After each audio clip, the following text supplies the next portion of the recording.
There we go.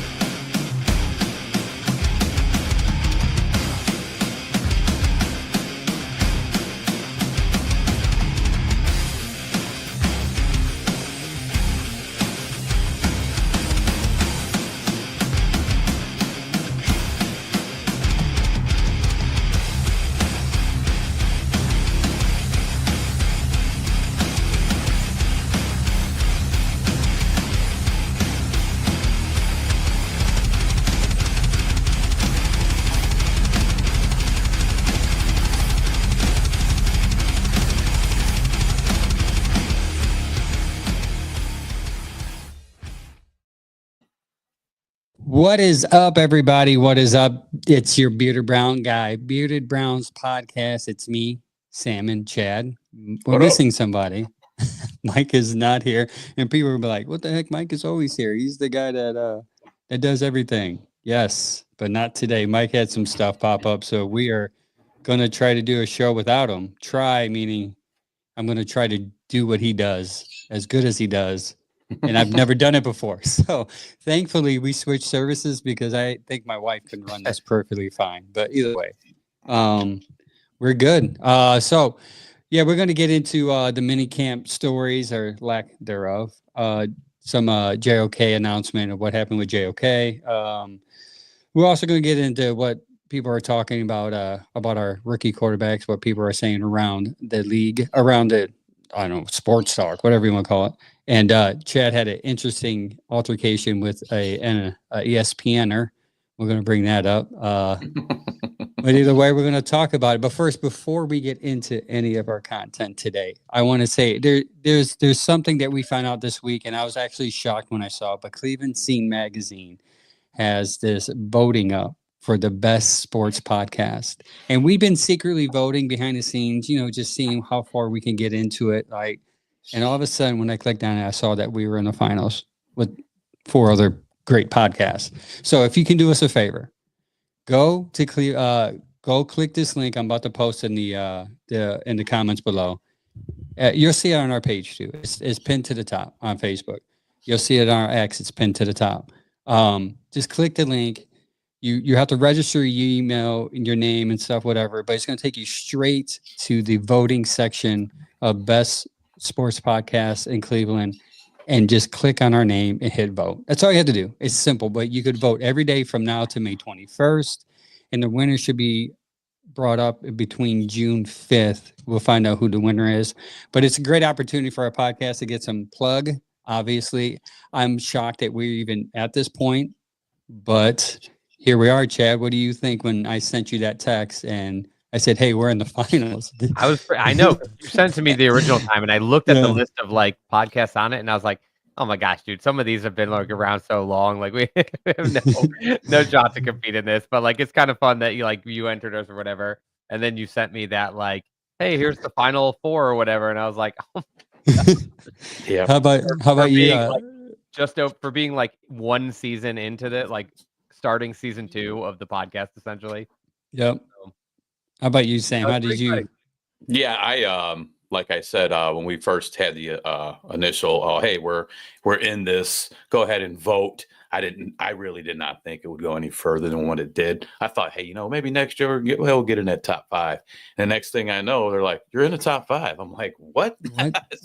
That's amazing, man. So it's really cool. I had some friends of mine the last 2 years, local music scene, because they're in there too. They've actually won best metal band last 2 years after the apocalypse. So I kind of follow that Cleveland scene some when it's voting time, and they were really good band, and they won it last 2 years. And now here we are, we're up in the mix, man. So it's really awesome to be in a mix like that, and the group that we're in with too. Hats off to them guys too. Yeah, Cleveland seems legit. I follow that. So being somebody that's not in Cleveland anymore, that's literally my first go-to for, oh, I'm going back to Cleveland. I wonder if there's some new restaurants that, I try to hit some of my favorites when I do get a chance to get to town. But I wonder if some new stuff is open or what's going on. And I always check them for what's going on. They're just a really good local just a good local source for like everything that's going on in Cleveland. So pretty exciting to be involved in that. Yeah, it's Also off great. topic. The Cleveland Cavaliers are currently up 27-17. Doesn't mean nothing right now. And to the zeros hit, I'm not going to believe it. Yeah. You know what I mean? The way that series is going. We need to get this show through the half, and then I'm bouncing and watching the second half of that. Yeah, we're just gonna be a quick show.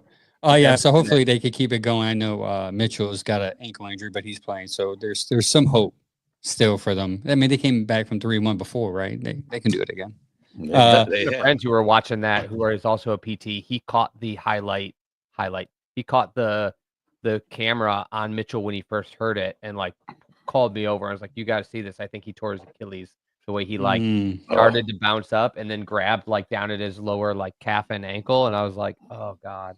But it sounds like they just pulled him to get an MRI, and that game was long over.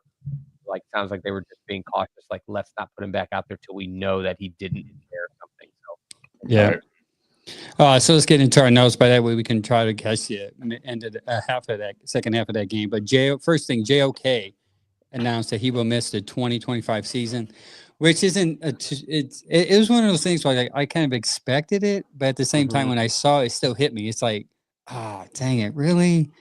So yeah, that was not good news. But we talked about it. I think I mentioned in a conversation just with this group after they made that pick.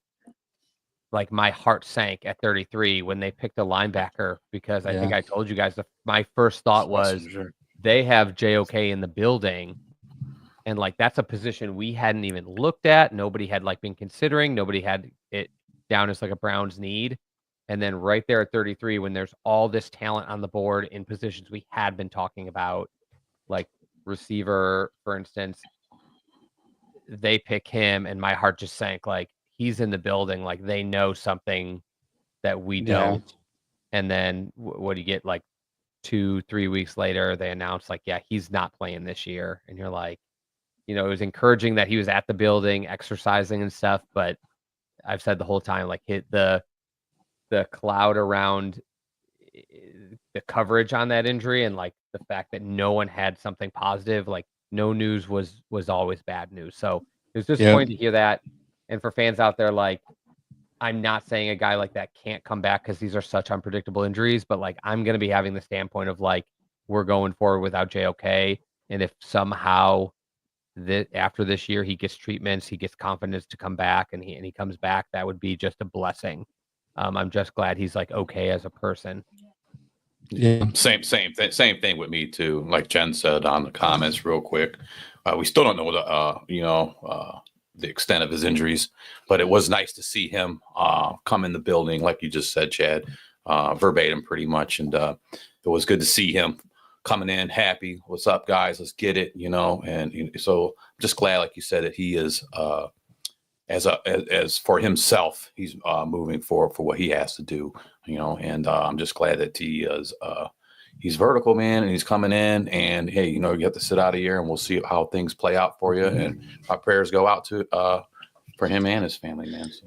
Yeah, I heard something today Nathan Segura pointed out that even though he still had that injury, and there was still probably a high percentage chance that he wasn't going to play this year, he still read that playbook, still came in off-season training, still trained, and still answered all the questions in the meetings as if he was to play. So that shows you the culture in which he brings, and why, not just off the field, why he's important, but why in that locker room he's important. Because even though he knew he probably wasn't going, well, he probably did know he wasn't going to play, he still came in and represented as if he was going to play. So we're going to miss him. Hopefully he comes back, man. He's an incredible example. And he can be around in the offseason. I know there's rules in the regular season when you're on the unable to perform list, you're not allowed to be there anymore. But I think you could be there in the offseason.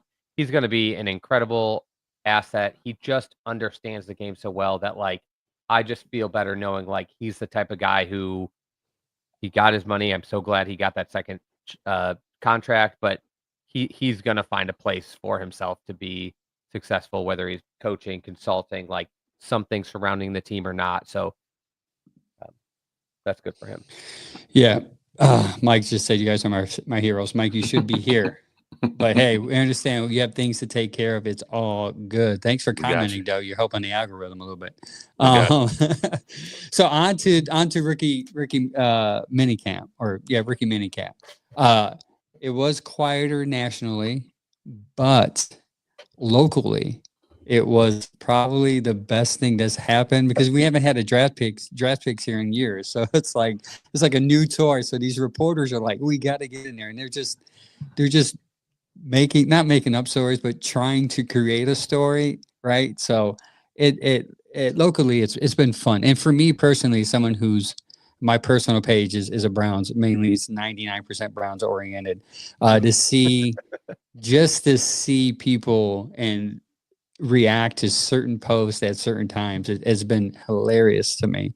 But hey, man, it's here. The circus. It's a circus. Basically, it's a circus, and it's going to be a circus. And hopefully, with these older veterans coming in, it'll kind of die down a little bit. But yeah, I thought it was the reason I had posted the question that way is because like nationally, I thought I was going to get just blown up with like Browns training camp, camp battle, like quarterback controversy, and like from a national perspective, from somebody like way outside of Cleveland. I thought it was going to be like, oh my gosh, this is going to be so ridiculous. And like, it wasn't. It was actually less than I anticipated. Like, I remembered the like crazy coverage around Johnny. And then I even remember like that giant explosion of like new fans and like all of this press around Baker so polarized in the media. And I kind of thought we were going to get that. And it just, to me, like, that's why I was curious locally. I'm sure there's a lot more buzz, but nationally, I don't think it was all that crazy. Like people had sort of predicted, like it's going to be a nightmare. And I was like, it wasn't too dramatic, really, this week. Yeah, no, it's actually been pretty calm. I mean, I was expecting for it to be Shador did this at practice, and all of a sudden, it's like, well, you know what? And he seems like he's actually, we talked about some of that humbling.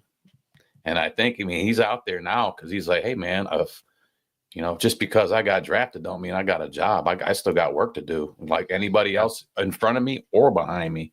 So I'm liking the attitudes around all them guys out there because they still are out there to get that position. Because Coach Stefanski did say, just because you're drafted doesn't mean you got the job. And some guys are undrafted. Doesn't mean you got the job. You got to show up.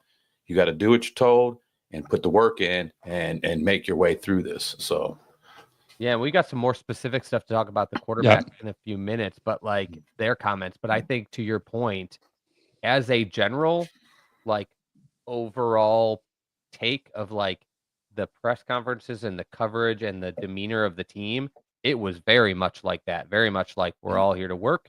We're in this together. We're all going to try to like start something. And after not having a lot of rookies for several years, especially high ones, now having like 5 day 1 and 2 picks, like they're coming in like, okay, this is our future.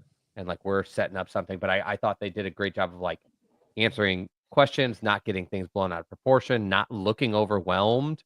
Some of them, they have different demeanors and different ways about them, but I did think the overall like vibe of the rookie class was kind of fun. And I don't always say that. Sometimes I'm nervous about those guys. In fact, I expected to be nervous about this group specifically.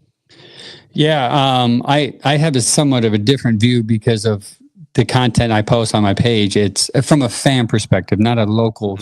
We're going to get into that, but a local reporter perspective. But you can sense a divide amongst the fan base because of, people have their favorites and people are questioning other things. But other than that, yeah, there's some, we'll get into some questions about the local reporters. Sometimes are confusing to me. Like they shouldn't be, they're focused on the wrong things, but we're going to get to that. Something that did happen during Ricky training minicamp, which I'm kind of confused. They didn't get a lot of traction, was the fact that Mason Graham puked. Now I did hear something, some people on my page were like, oh, he's out of shape. People got dramatic. Yeah. People got dramatic.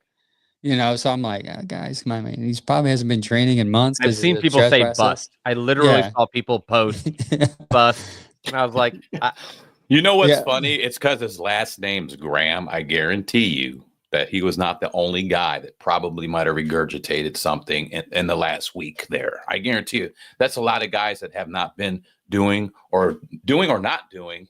So it's just that it was Mason Graham. So it was a highlight because, you know, I'm sure a few of them guys might have tossed some cookies after running some laps and getting back in the game. So it was just funny to me that it was they were picking on Mason already. I was surprised people didn't. I was surprised more people didn't take the approach of like, oh, somebody's throwing up a camp. At least they're like making them work. That's what I thought people would take out of that, because you know people are always like, Kevin doesn't work them hard enough. They need to be in better shape. And I kind of thought, I thought people were going to take the approach of like, oh man, he's running them till they throw up.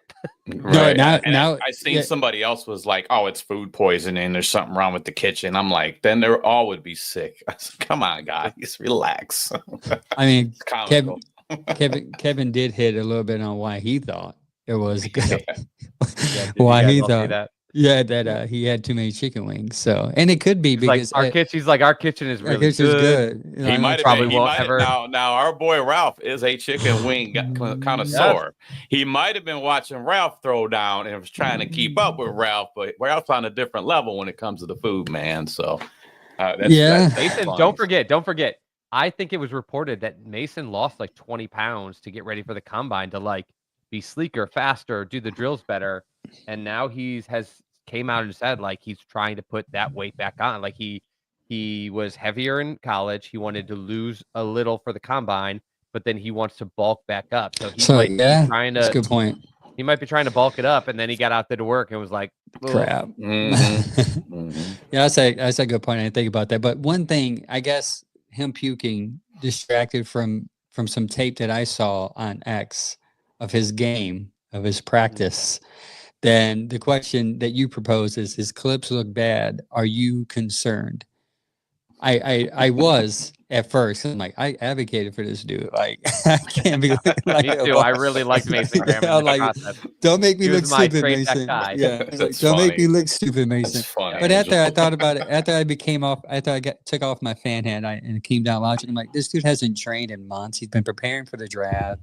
And you brought up a good point about him trying to gain his weight back. Like, he probably has sea legs. Like, he's probably get this back up from underneath him, and I'll be more worried if he's doing this during training camp. And then I'll be like, oh boy, we have a problem.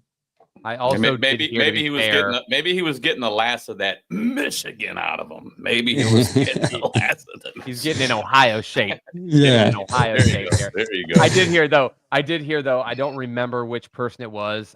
Which person covering the camp it was. But somebody straight up came out and was like, I know some of those clips. Like he's turned in the corner and doing the figure eight, and no, he doesn't look like Miles. He's a middle defensive lineman, like a run defensive lineman. Like, he's not going to look like that. But they're like, he has burst. Like they said, he is a big. He's powerful. Yeah, he looks like a football player, and like he can burst off the line. Like you can see it just at even these fake practices where it's just like the way he moves. So like it's explosive. And then Zach Jackson was doing an interview. I think it was today, actually. It might have been yesterday, but he basically said he quoted Daniel Jeremiah and said, when you're watching Mason Graham is about the film.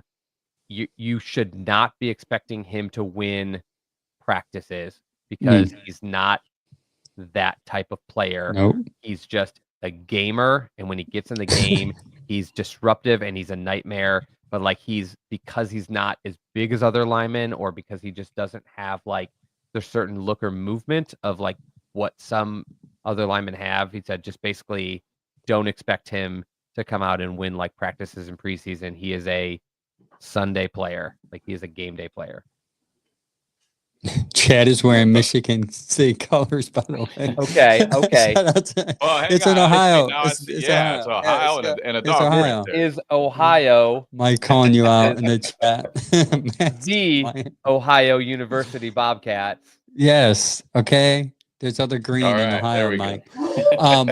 One thing, yeah, I was a little worried, like when I saw him slipping stuff, but then I saw him hit pads, and that dude's got some power, man. I Yeah, was he's like, all right, and that's actually, and you bring up the fact that he's not a good. The local media is going to eat this up because if he's not a good practice player, they're going to be like, oh, he's And he's slow. He's goofy. Like, did you see all his clips? He comes in, he kind of like walks a little funny. Yeah. He's smiling all the time. He's silly. Like, that is not what I expected from him. Because I watched multiple Michigan games, and like I expected him to be like, he must Mean. just turn it on. Yeah, I thought he was going to be like Yeah. the mean type, where it's like they take a picture and he's like, Mhm. just laughing and smiling Yeah. all the time. And I'm like, oh my gosh, like I don't know what game day version of him you get, like what his pump up song is. If we ever get him on the show, you got to be You like, have to figure- what is your pregame pump up song? Because whatever it is, What puts you turn in the into zone? What a puts you in that different zone? person.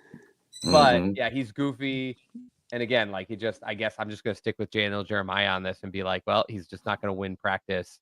We're going to have to wait till game day. But, and I'm with you, Angel. Like I was very high on him, and I've been bringing him up with you since like he was in our top 3 as like, these are my 3 favorite prospects. And he was my second favorite prospect specifically for the Browns. And so when I saw some of the clips, I was like, You're like, oh oh no, man. we talked so much about him. I was like, this Please do not show's going to let get him bust. canceled. No one's going to listen to us anymore because we advocated for this guy. Yep. We're not going to win any awards anymore. People will think we're They're gonna be like, we just want Sam and Mike for the rest of the time. If you two could shut the hell Yeah, up. you guys shut up. Yeah. So if it wasn't Mason Graham, but it being talked about in his puke, and it was definitely the quarterbacks. You had Shadur Sanders. Well, I'm sorry. Let me rephrase this because I've been caught up in the vortex of it was Dylan Gabriel and Shadur Sanders going at it head to head or at mini camp, and it's been the handling of questions. This is where I really want to talk about. Why are local reporters asking silly questions? And I know that's what Cleveland reporters do at times. They want to get a story. They want to get clickbait. But like, why is one reporter, I'm not going to call him out, asking Dylan Gabriel, how does it feel to compete up against Shador Sanders in the locker room? It's like, I mean, I get it. Like that's like it's the story that people want to hear the answer to, but like, it's not a question you can expect to get. Like, you cannot expect to get a good answer out of this. Yeah. As far as like, this can only be bad, right? But actually, I thought that Dylan handled his question. You posted a really good clip of it. Everybody, check out our page. I reposted it for us.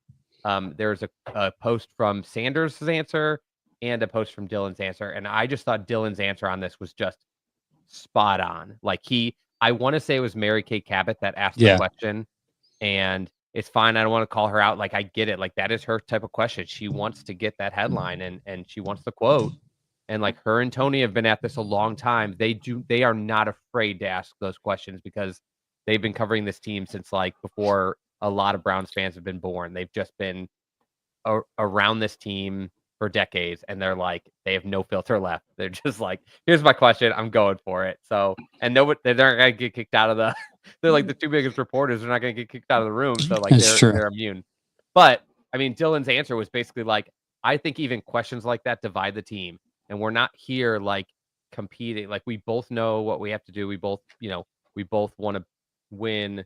Like, but I just think even that mentality, we have to be together the whole time as a room and as a team. And I was just like, great answer. I mean, that's what it is. The thing too is, man, these guys, they're just learning to get in the building and where their lunchroom is and all that. Like, we kind of talked about that a little bit pre-game and before we got on. It's like, you already want to hit them with a drill question. And it's like, can you let the guys actually get in and start actually doing some things before we go ahead? Because everybody's always like, oh, there's going to be drama in the Browns room. There's going to be drama. And then what? Mary Kay comes right out with the drama. It's like they're already poking the bear. They're trying to get in there. It's like, will you just let these guys just get acquainted first? Hi, I'm Gabriel. Hi, I'm Shador. And just let these guys just chill out, man. If they're already like digging, they're already got their claws out. They're looking for a little rip in somebody's armor. Where is their feelings going to get hurt? You know, it's like, come on, man, relax, media people. Let's give them a break. They just got in here. They just found out where the lunchroom's at. Some of them just found out where they need to not eat too many things at. Chill out, man. Let them, these guys get adjusted and get acquainted to the whole thing here. So that's just my take.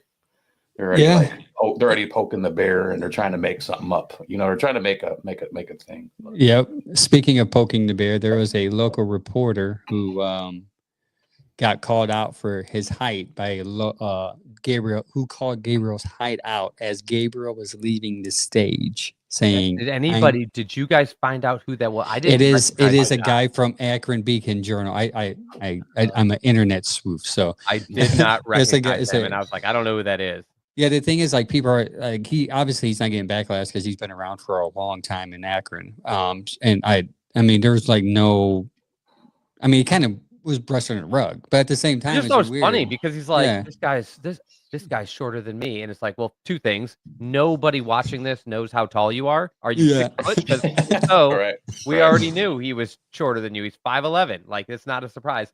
But two, he almost said it like he was in disbelief, and I'm like, did you think it was fake? Like, yeah, right. They said he was 5'11", 5'10", and you're like, oh, he is actually 5'10", 5'11". Wow, he's shorter than me, and you're like, yeah, you're 6 foot. But Yeah. I don't know. Like I said, I don't know who that guy is or how tall he is, but if he's he probably had his 5'11", he probably had his high heels on, so whatever. Yeah, the thing is, like, you should be aware of your surroundings too. Like, if you're on stage, the camera's on you, man. Cameras are on, like that's something you would say, like, to your reporter, like, dude, I'm taller than this dude. This is weird. Like, it's like the thing where you get caught because you forgot to turn your mic off. Yeah, and you're saying something you think is private. This is like he's saying it right in front of all the cameras. Right. Like, it wasn't even a mistake. He's just like doesn't care. It was kind of crazy to me. It was like, come on, guy, are you for real? I mean, it's fine. Like, Dylan knows how tall he is. Can you act a little more professional than that? Right. Get your ass over there, bro. We got a 23-year-old answering questions right now. We got because he looks like he's the epitome of being in shape. That particular gentleman. I heard a lot of that looks too. Like he's working out. He's eating his Wheaties every day. Go sit down, clown. Yeah.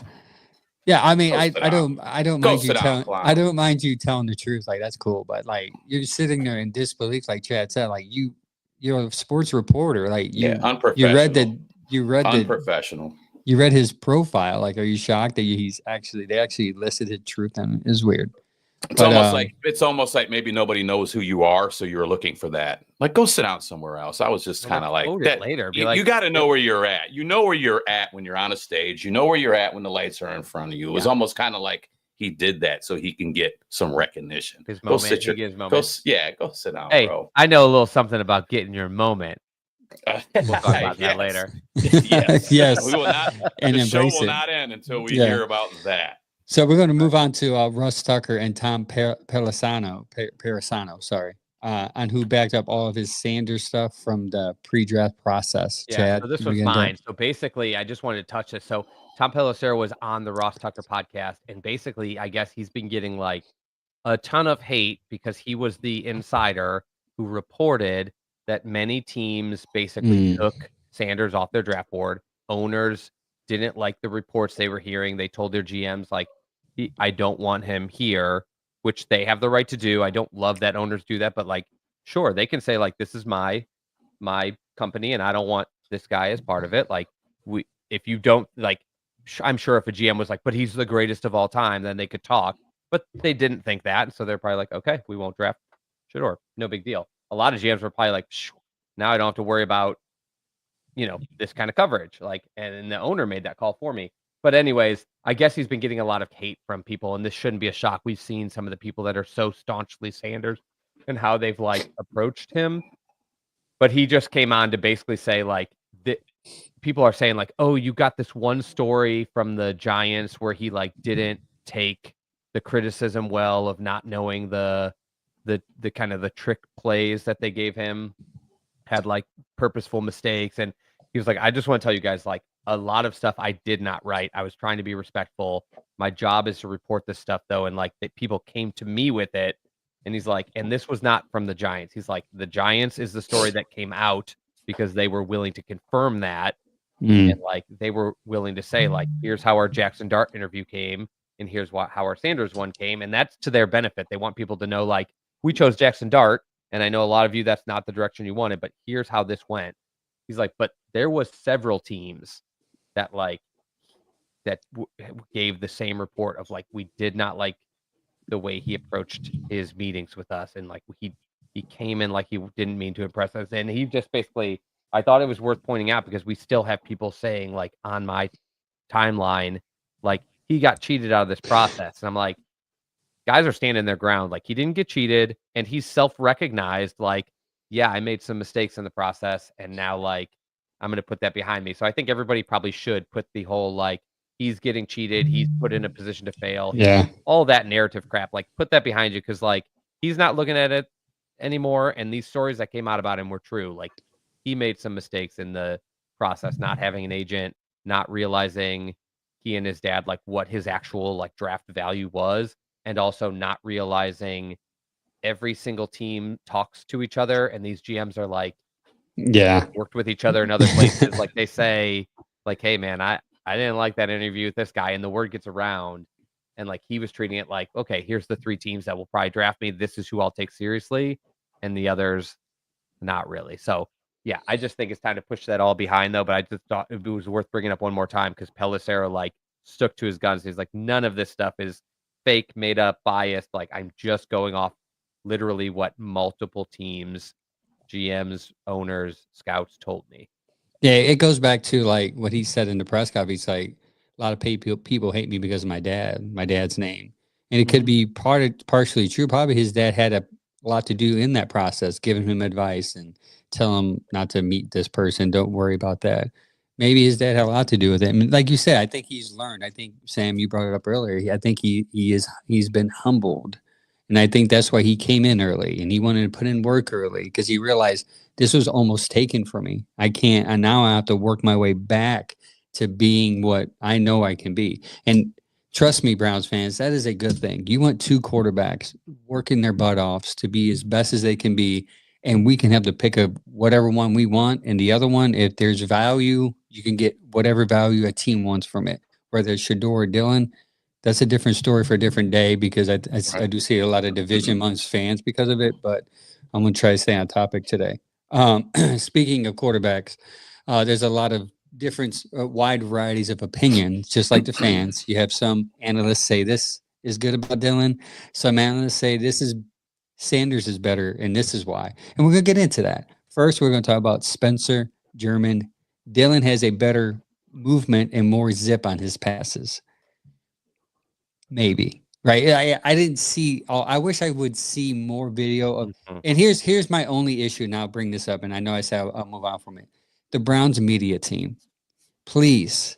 There's more than one quarterback on your team. Stop showing me Shador's passes, his running. Show me some more Dylan.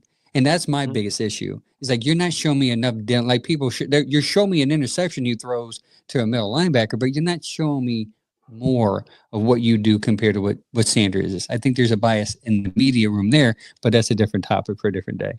But he has more zip. And what I've seen, he has more zip, right? You guys seen any? This was something I talked about. I love Greg Cosell. We talked about. He had reviewed the guy, and he's like, the guy doesn't have an elite arm, but the guy can sling it. Like he throws a mean spiral, and he has an arm that can make all the throws.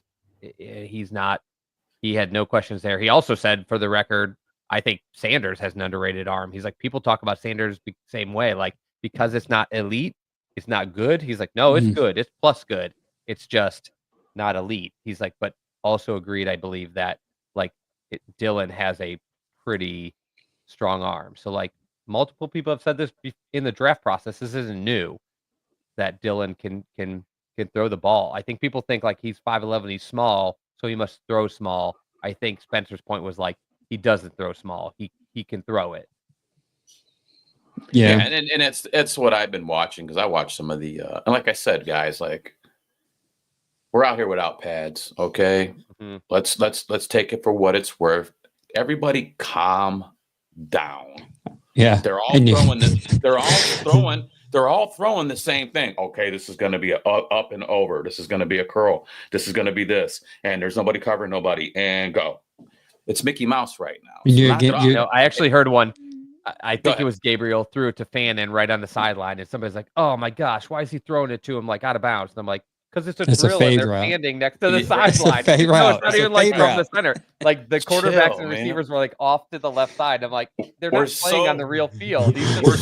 We're so early into this, man, and everybody's we're breaking down every throw, man. They're under scrutiny for no reason. It is insane. He said, "Oh my God, Dylan threw an interception." I was like, "Yeah, but did you see that?" Like I was like, "Yeah, true." Like Carson made a great play on it. Did you see the zip on that ball though? Like he threw it. Like, he did throw it. Like right. He threw it. By the in way, some don't white bury jerseys. the lead. Don't bury the lead.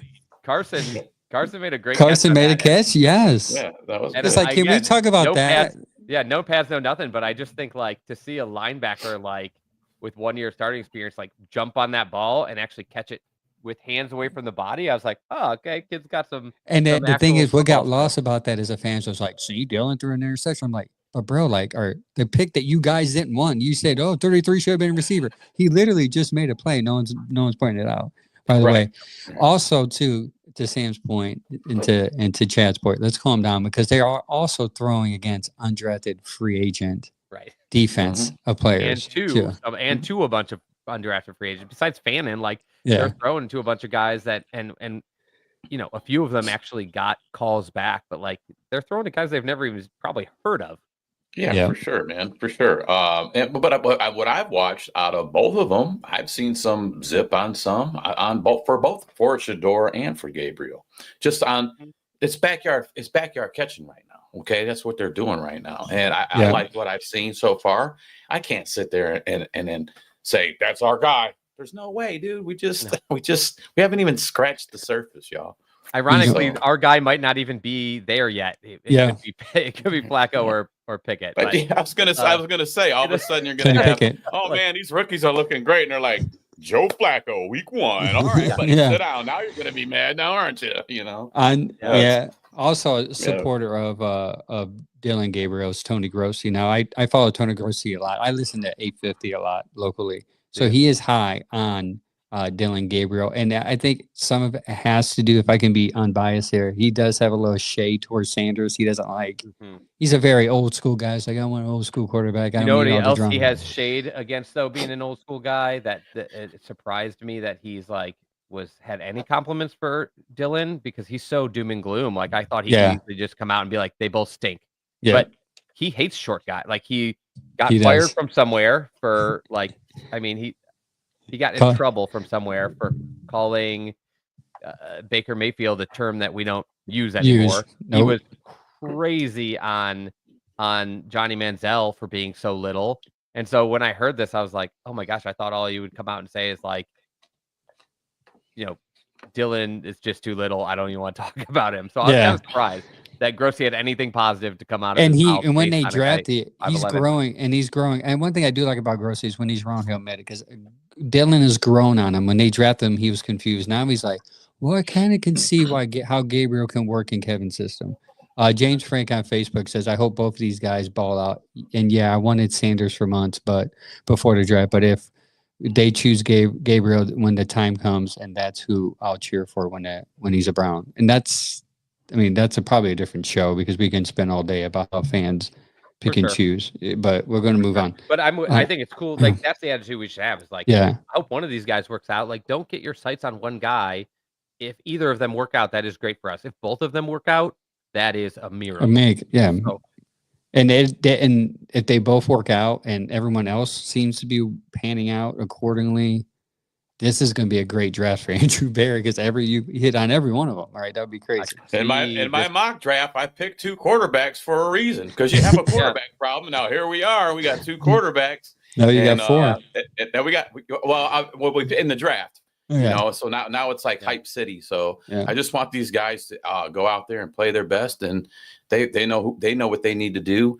And at the end of the day, they're all teammates. So if they have that mentality and keep going at what it is, however this is going to turn, because we don't know. It was just like the draft. We don't know. It's all speculation. So I just can't wait to see as things actually progress and we actually get to see some pad work and see how these guys are actually. Yeah, playing. you probably won't see the rookies as much as the pads coming anyways. Hopefully not. Right. Peter Jackson is a Sanders supporter. He says Sanders hands down is a better thrower. That was a surprise for me. After hearing Spencer German and Grossi like comment on like, I think Dylan's got a better ball. Zach Jackson came right out and was like, Sanders throws better, hands down. And I was like, what?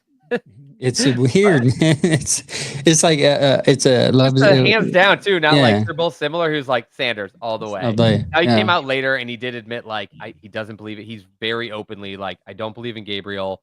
Through the pre-draft process, I didn't expect him. I don't think he is a starter. I do think Sanders looks more like a starting quarterback. Like he said some things that give me pause. Like, okay, so maybe he's got a little bit of bias, just internal bias, is like he doesn't buy Gabriel, but also like I don't think he's lying, but he could just have like some internal like bias. But also it was like he could be a fanboy. Really he could be a fanboy, and he's gonna fanboy for who he likes, man. That's just how it's gonna be, you know. So. And I wouldn't be surprised. Like people thought Sanders was a first or second round pick. It's not surprising that a lot of people are like, that's the guy I'll expect to work out, even though he got drafted later, because the whole process I'd gotten my head wrapped around the fact that he was going to be the guy somewhere. It's not shocking. Yeah, I thought so too. I mean, he's here. I think we have a good problem. I said that when we first drafted both of them, and I think it outside of the drama and the circus, I think if they both work out, it could end up being a good problem. On the plus side, they don't look like they're ready going to like buy into this drama, right? Yeah, they don't look. The two quarterbacks and like the coaching staff look like they're just going to keep squashing this and be like, sorry guys, like they're there to try do all work, you want. man. I can see on them guys. They look like they're there. Let's do work and let's do it together. That's how it's going to be. That's what it is. They have the right mentality. They're both like, we know we're competing. We both want to start. We both want to win, but we're not like going at each other. It's not politics, man. They're just teammates. And then you have Nathan Segura, who's in the facility daily. He literally does Cleveland Browns daily. He mentioned something the other day about Sanders, saying that if Sanders were drafted number 2 and he was playing the way he's playing now, the Browns fans would be disappointed, or there would be some concern about it because the way he's practicing. So it's weird, first of all, to see this wide range of people who watch like these two quarterbacks and have variety difference of opinion. It's insane to have one person say, "Oh, Dylan's hands-on better," and another person saying, "Well, Sanders is better." That's the weird part, is that the guys who say the one person is better than the other are like pretty much like, yeah, it's pretty obvious. Yeah. Obviously not.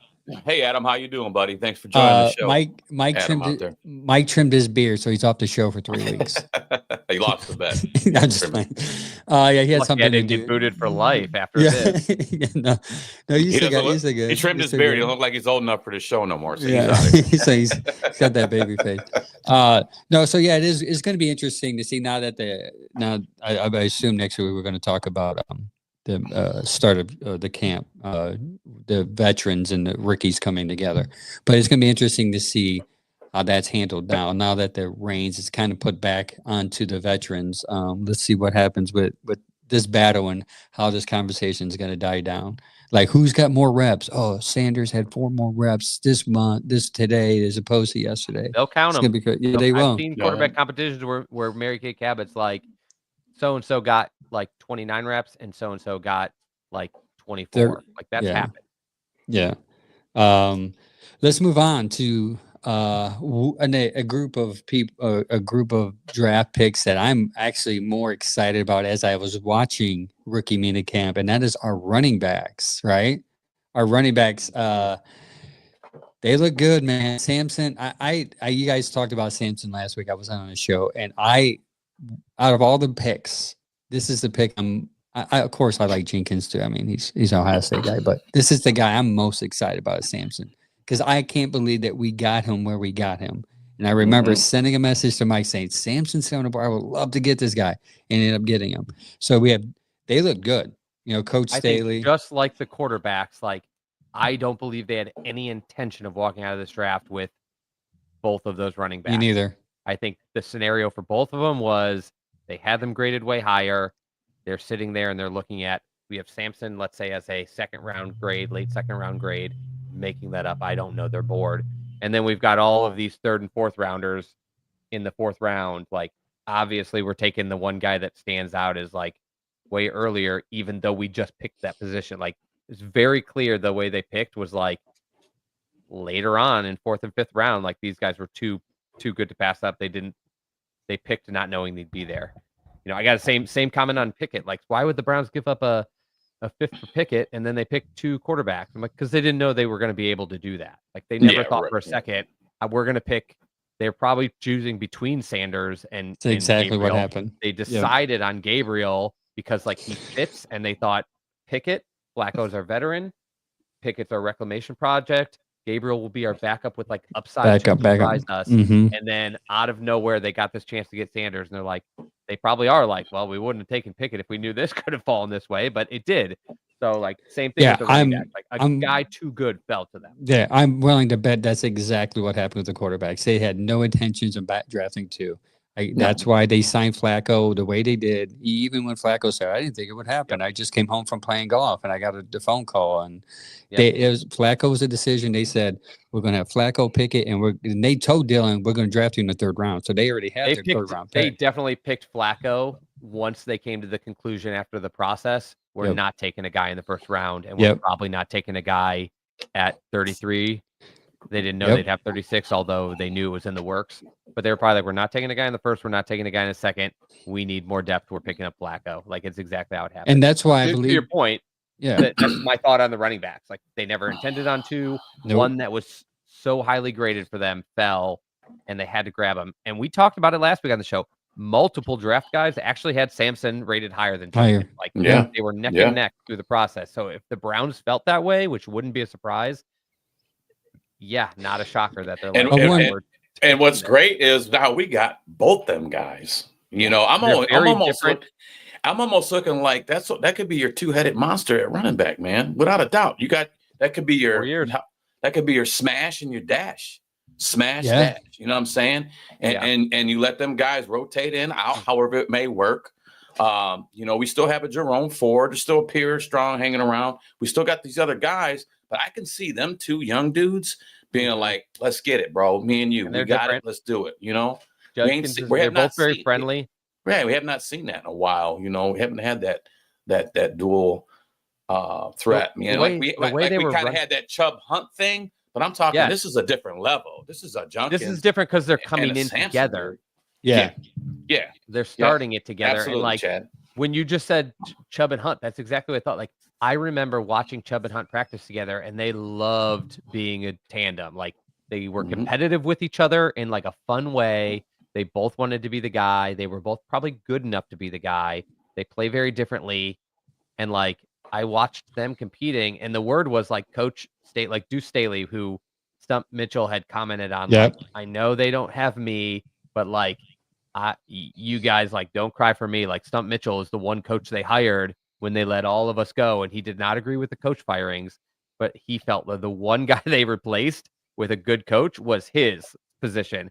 He was very high on Coach Staley, and the word was Coach Staley was like egging them on throughout the practice to like compete with each other, basically. Like, Dylan, because they're too friendly. Judkins thinks he's taken this like this lead back role and like poking Judkins like, hey, Dylan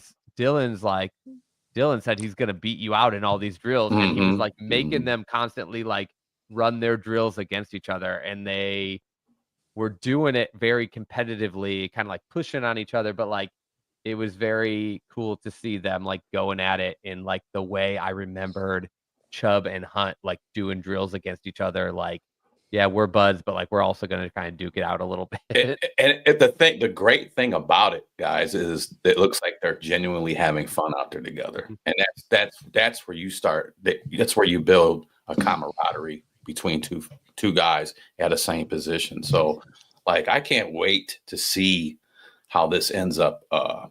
How they end up balling out and how they end up getting plugged in. You're going to see, I feel in my heart, you're going to see these guys in these games. Running backs can come in right away if they're good enough. And there's nothing about these two guys and any of like the scouting evaluation stuff that makes me think they're not going to be ready to compete as rookies. And with the way the room is now, like, sure, Jerome Ford is their veteran, and he's way outperformed what like a 5th round pick should do.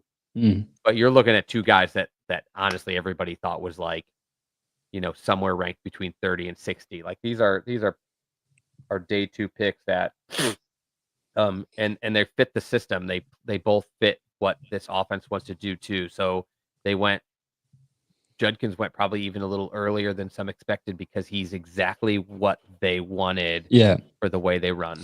Also, too, something that's not being talked about enough is Judkins' ability to share the ball with Henderson in Ohio State is going to favor him and allow him to share the ball with Sampson and not to be too greedy.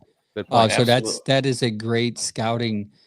That is something I'm sure they were aware of when wanting, if they had the opportunity to draft. Maybe they had the conversation. Yeah, draft the guy because Judkins did it with Henderson, with Travion in Ohio State, and he's a get a 1-2 guy. They had a great time together. Like they also like succeeded together. He's seen that work where like we both get our action, and like we can both make this work. That Keep is our a good one. legs. I didn't even think of that. Yeah, James Franks, he's reverting to what Stump had said about Deuce. He said Deuce will have these guys running through brick walls, and I believe that. I totally believe that. Like I said, a smash and your dash. You know what I'm saying? When somebody's talking about their replacement, that's positively like you got to take that as pretty much a genuine article, right? Like I got let go. Absolutely. They brought in this guy. He's incredible. Like you just don't get that. Like if somebody lets me go at any job and like hire somebody else, like. I don't know. I don't like that guy. I don't want to compliment him, even if they're great. I don't want to talk about it. Another guy that seemed to be talking a lot about is Fannin. Looks a little undersized, and he does run a little funny, as reported. But he does show great speed and potential at camp. I agree. He does run. I actually didn't think that was him when I saw him run. I'm like, who's that guy? He runs and I'm like, is that Fannin? Like, Dane Brugler brought it up like 30 times. It's like just the way he runs drives me nuts. He does run. I did the same thing. I was like, I gotta watch this. I gotta watch it. And I watched it. I went, who's that? Give me another one. Wait a minute. Give me another one. And it was a little goofy footed, bro. Like, I don't know what you want to call duck foot, maybe. Kind of like a duck foot. And somebody said he runs like he's running in like water, and I'm like, I see it because he does not picking up he's picking up his legs funny. He's like dragging them, but like he's pretty fast. So it's like I wonder if that actually throws guys off because the run. You know what? This dude's slow. Oh crap! Well, the thing is, though, too, you're always supposed to watch when you make a tackle. You're supposed to watch belly button. Okay. You don't watch up here. You watch waist. But when you're watching a waist and you're going to see a weird foot thing going on, you're going to go, what the? Wait a minute. And picking your angle. That Chad, you are right. That I thought the same thing too. That will throw people off because when somebody's running that way, it's an awkward run, and that works to his advantage. So that works and to he's his gone. I know he went to college. He's getting Very nothing awesome. at BG. He's getting nothing from BG that like translates to the NFL. Like he's about to go up against like the dudes, but you could see it in college. Like guys bounced off him funny, or when he changed direction, guys were like, "Whoa!" And it's like he didn't do it like he didn't like break any ankles. He just changed his direction weird, and guys didn't know how to like disengage and change their angle. And it is an awkward thing. He like turns with his body, like he kind of like leans. So he's an awkward mover, and like that's great. Angel, you brought up that he's small. He is. He's about 2 inches shorter than you want your tight end to be. Okay, fine. But he's also like maybe 10 to 15 pounds lighter. The thing is, like, with time, he's only like I think he's only 20 years old. Yeah, he's like 20. our youngest player on the team. So none of us were our full size at that time. He's got time to gain weight. Some guy drafted at 23 is probably just 10 pounds heavier than him just by being a little older. But the other thing is he plays a different style of tight end. So like his size doesn't worry me as much as it would if he was going to be just like tight end 1, David Njoku. Like this is who we line up on the end of the line of scrimmage to like run block. And he'll pop guys, but like he's just not that. He's a different type of tight end. Yeah, he's not that yet. They drafted Njoku. He's kind of like that. He was raw, and then Njoku turned into who he is today. I just think Fannin has better hands at this point of his career, where as opposed to where Njoku was. Speaking of more at camp, they're undrafted free agents. There was a lot of them there running around trying to make their names known or seen or put something on tape for teams to maybe call them. We have multiple wide receivers, and their names are Florinia, Floria. Floria, Yeah. Floria. Mm-hmm. Lavadine, Johnson, And I think Patterson, and McDonald. Lavadine is the one that Yes. that Brian. Brian had Yeah, brought up. Brian brought up. Yeah. NFL from NFL Draft Scout, and Brian had brought up him just saying like he's going to be an undrafted free agent. I wouldn't be surprised if the Browns like targeted him because he can play some special teams. Yep. Floria also in an interview mentioned like he played special teams his last 2 years as well, and then Johnson, Floria and Johnson were the two that actually got signed, I believe, at the end of this rookie camp, and they'll be coming back. Mm-hmm. I was looking at some footage on Larvadine too. This is like I had a paper made up that was like a week or so ago, and I watched some of his footage. Man, what really stood out watching him, and I got a little side note here for him, is sure-footed, nice hands, and great concentration. I watched that dude pay attention to that ball and get that when having a great concentration is at what every receiver needs. But I actually watched him do some really good things. And running nice crisp routes too, which I actually liked because there was guys on this list that are already getting X's. I was Xing dudes out. I was checking dudes up because and there's probably our guys that don't belong in camp. Like some of these guys are just cats. Chad, I was looking at a few cats and like, look, man, I'm a safety. Donovan McCullen. I was McMillan. I was looking at him. We need safety help, and I was watching this guy's footage and watching his film, and here's my side note: late to the ball and couldn't catch an interception if his life depended on it. I watched this dude drop so many easy interceptions, man. So some of these guys on here, I was paying attention to, and I'm like, off the list and on the list. But that's my opinion. That's what we're here for. Yeah, it does seem like the Browns were targeting. Well, not targeting, but it's cool that they get a lot of local guys. With Fannin and now this guy Luke. From Mentor, you got a lot of that. Rudy mentality, like, oh, let's root for this guy. It'd be great for him to be a punt returner, and then number 2 can go to Shador, and everybody can be happy. But, yeah. So, and the fun thing from the interview with Floria, he basically said like, the coaches gave me really good feedback. This is before they offered him like a contract to come back on a rookie deal. But he's like, they've given me really good feedback. Like apparently, like I'm doing a good job as far as I can tell. But also, he said that he got a handful of calls to play some other places, but the goal was like, and of course, this may have to do with they've got a pretty shallow wide receiver room. Maybe he saw this as a good opportunity, but also he said like, dude, the chance to go and play in front of like all my friends and family in Cleveland, like I didn't even really consider anywhere else, and so that's really big. That's a big thing. Great opportunity from. Hopefully, he burns it up during the preseason. I mean, yeah. And a lot of these guys are more likely to maybe make a practice squad or be some depth, but like at this point, like you have no set wide receiver room. Like they target. I know they target positions by numbers. Once the draft is over and they get to undrafted free agents, they say like we got to bring so many people to camp. We need 3 more safeties, 4 more wide receivers, 2 more running backs, 6 more defensive linemen. Like that's how they bring in the UDFAs because they all are just graded as not drafted. Of course, if they still had somebody with a draftable grade, they call him and offer him like the max. Like we want you here, come here. But most of them, if they're all on the UDFA list for the Browns, they call them by position. They give it to the scouts and they say, hey, call these different receivers, make them an offer, get them into camp, and that's kind of how it goes. Yeah, well, he's also that Florian. He's also got some. He's got experience in doing some returning too. So that's another place that you can utilize him. Well, Brian said like this is the last guy in your roster. Like he's gonna only make the team if he can play all your special teams. Like he's not just gonna have to be a returner. He's probably gonna go out there and play gunner. Yeah, he's got to play all the special teams. But these guys are willing to grind, man. They're gonna put their body on the line so they can get in the league for the next couple of years. So absolutely. So our team needs and how they cover them. We did a episode where we did tier 1 and tier 2 of team needs. We did it was a quarterback, running back, defensive line, and then safety was tier 1. Tier 2 was offensive tackle, receiver, tight end, and linebacker. And the difference was basically like, do we need someone to step in and start right now? That's tier 1. Do we need somebody that like fills the room or increases either fills the depth or like increases the talent level in a weaker room? And that was our tier 2.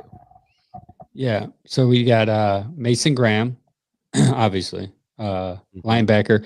That I guess that's what shocked a lot of people because even it would shock us because we had linebacker tier 2. So we're thinking, oh, we didn't know if we would need somebody to step in and start because JOK was still a mystery to us, but obviously not to the Browns. Like looking at the draft after it happened, things that were shocking, like picking Dylan Gabriel or picking Carson Schlesinger on the day, a little bit of time passes and you realize like the team told Dylan Gabriel they were taking him. He even had a good idea when, like, if you're still around, like they just thought this guy's good enough. And people have said like he was like a 4th or 5th rounder. Well, the Browns didn't have a pick until 144. So like they're like, if we are so set on taking him, we got to take him around 100. And so they took him. So like the surprise was where he went. Not he fits Cleveland perfectly as far as like the way he plays ball. Like that wasn't a surprise. And then linebacker was a surprise because we didn't know that was the position. They probably did. They probably had JOK come in. They updated the medicals, and they knew, okay, if we have a talent at linebacker that we can't pass, we're taking them. So again, it just fit. Yeah, I wonder if with the way it worked out, if Dylan was nervous when that 3rd round came because he knew Shador was still there. And I wonder if he knew because I'm sure he was reading the tea leaves, a newspaper, and watching just a couple picks before him. Milrow was available also. So I wonder if he was like, man, if they're there, I don't know. They're gonna go Shador, you know. And I mean, he's pretty. His mom was pretty excited. He's like, freaking Kevin was like, give your mom a hug for me. He's like, I love you, Kevin. I mean, so you could tell there was like a connection there. It was pretty cool. The phone calls were incredible. I loved the phone call for Dylan. I loved the phone call for Judkins where his mom answered because he was like going to get a drink. Yeah. Like he's like, the pick's not even gonna come in yet. I'm gonna go get a drink. And then like they called and she answered. Yeah. It was like, hey coach. That was I love that kind of stuff. I'm a sucker for those stories. But yeah, and then we got Samson. We got 2 running backs, even though we put that on our need as tier 1. They end up going after twice. 2 quarterbacks, which was twice. No safety though. But they end up getting some safeties in free agency, which is needed. But this also points out like the positions they didn't get that we put as needs, like safety and OT and wide receiver. Yeah, that's like everyone they invited to rookie camp. All their UDFAs were like safety, 7 wide receivers, 4 offensive tackles. Like that's who they pulled in. Like it's very clear that they also recognize that's a need. And they did just sign 2 safeties this week out of free agency. We picked up was that DeMonte Casey safety. Which I mean, I looked up some of his stuff too, but I mean, he's got decent numbers. I think that's decent numbers. They've for a guy been in the league for long enough that they can step into this room. I just don't think they're an upgrade over Thornhill's attitude, but they're not a better player than Thornhill. I don't even think they're a better player than John Johnson.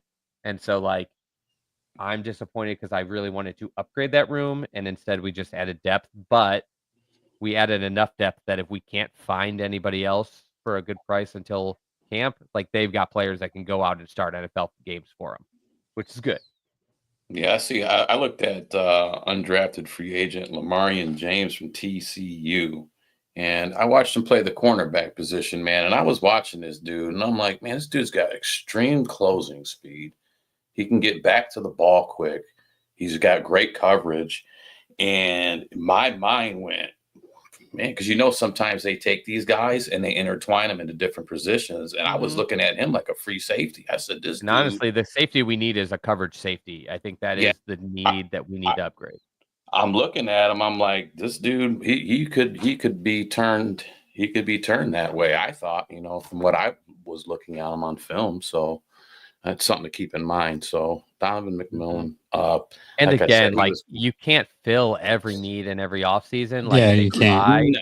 but like No. I said, I don't think they had any intention. But if you're looking at a guy with a 4th round grade at wide receiver, and you got a guy with a 2nd round grade in Dylan Sampson, I get why you're like, I know we need more wide receivers in the wide receiver room, but Mhm. we got to take the talent. We have a bunch of picks next year too, and there's still free agency next year and potentially some cuts and things this year. So I completely get why you make the move. And then they come out and they immediately sign 2 free agent safeties, and they get a really cheap signing of Deontay Johnson. And it's like, okay, so they recognize the need.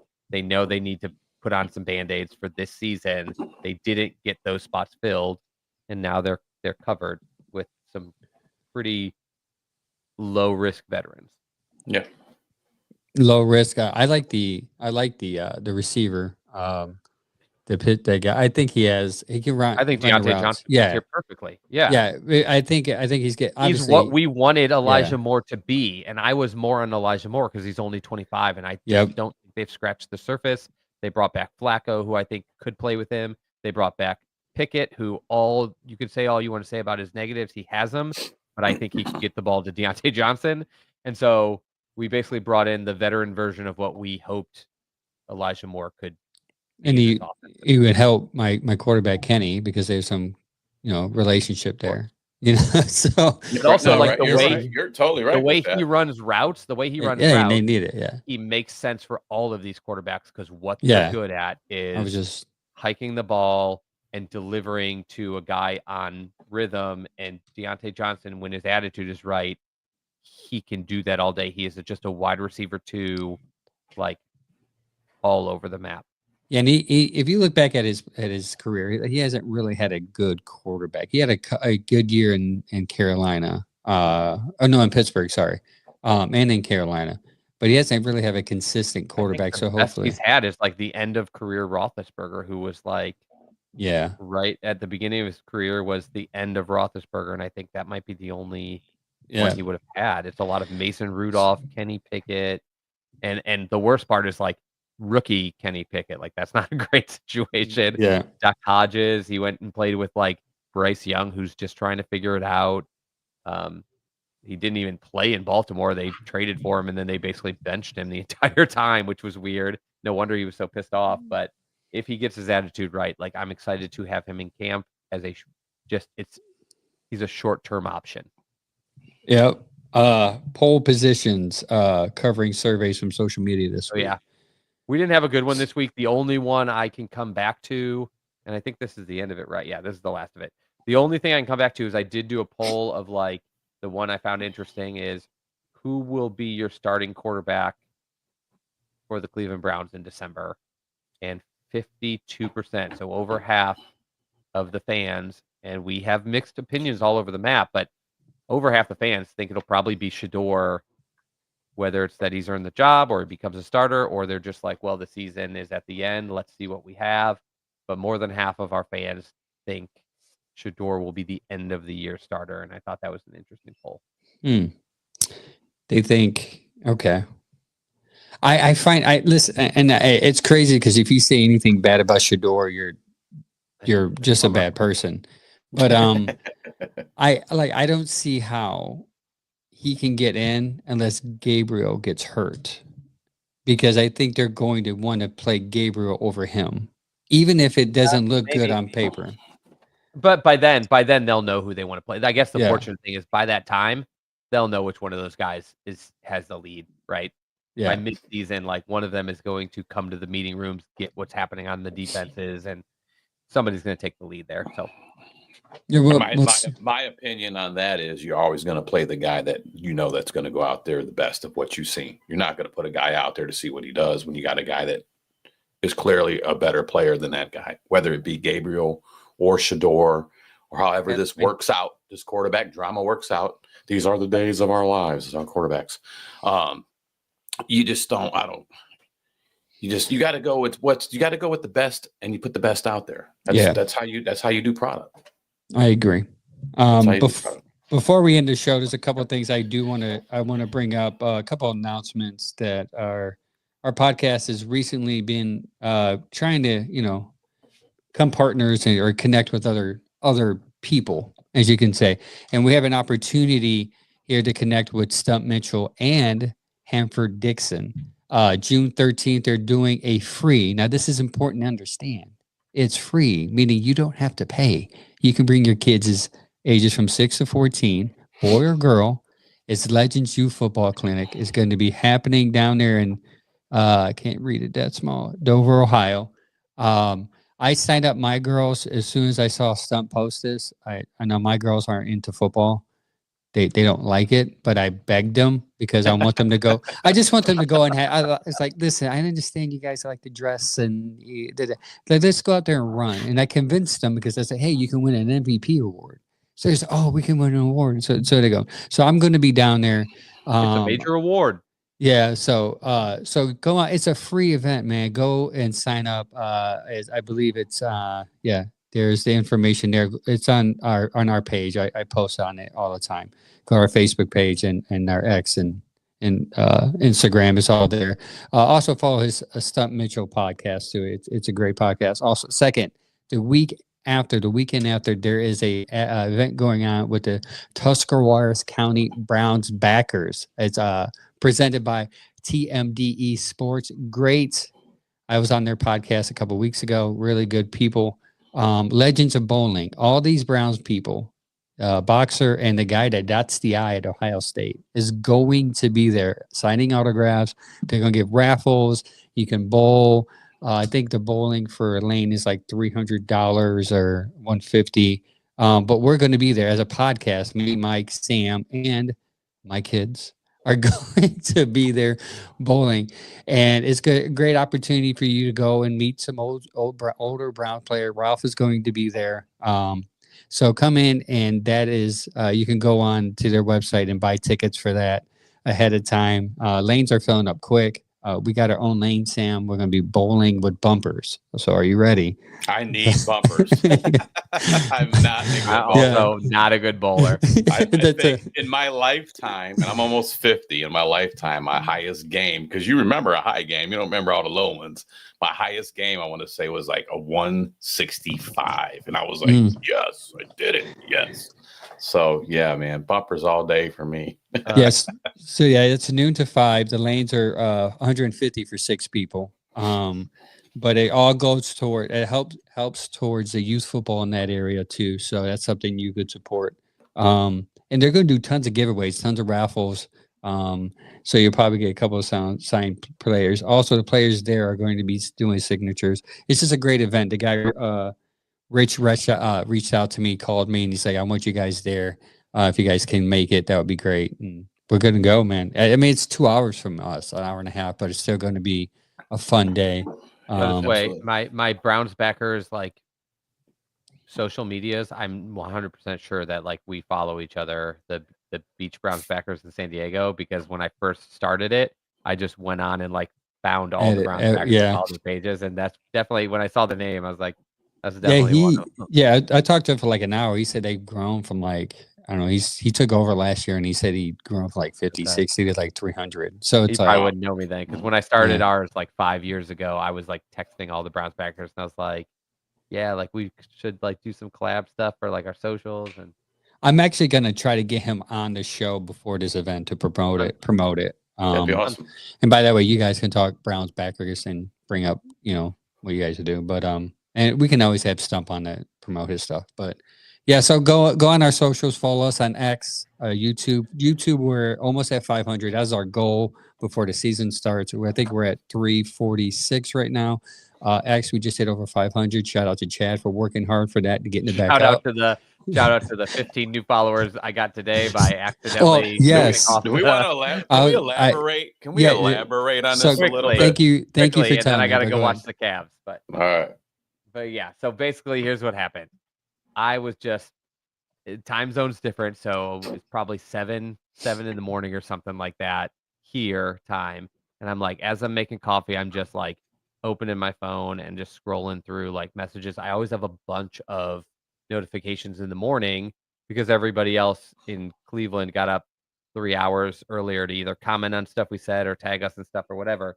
So I'm just scrolling through, answer some of that stuff, and then I'm just scrolling through my timeline somewhere in the morning, and somebody had posted literally the post that popped up was a guy saying like, what something like in the realm of why does nobody cover Dylan Gabriel when they're talking about the Browns quarterbacks, and like something like they're only talking about Shador, and I responded to it, said something around the lane of like, ignore these guys, like you just gotta like, look past all these guys, like that they are just looking for like the headline, and like Sanders is the headline, and they're just looking for the content and the engagement and the clicks.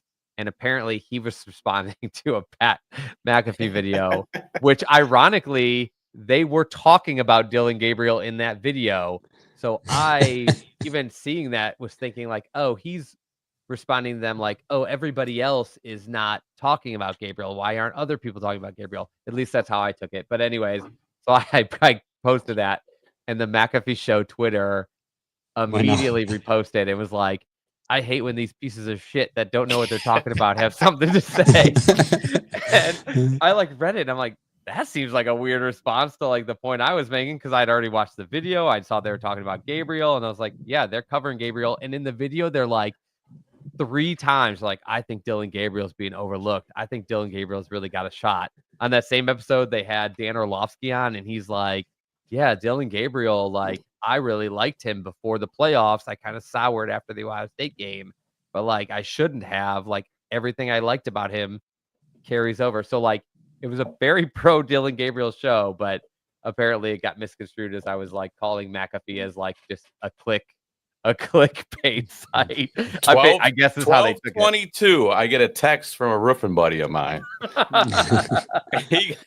Chad, he goes, hey, your guy just got called a dipshit. I'm like, wait a minute, what's going on? And so I click on. I'm like, what? This is my dude, man. I click on, and I'm like, Pat McAfee. I absolutely love pieces of shit who run their mouth and have no idea what they're talking about. And I'm looking down. I see bearded Browns. I'm like, wait a minute, what's going on, man? So I immediately hit Mike. I go, I thought this was like, I was like, is this the Angel? What's going on?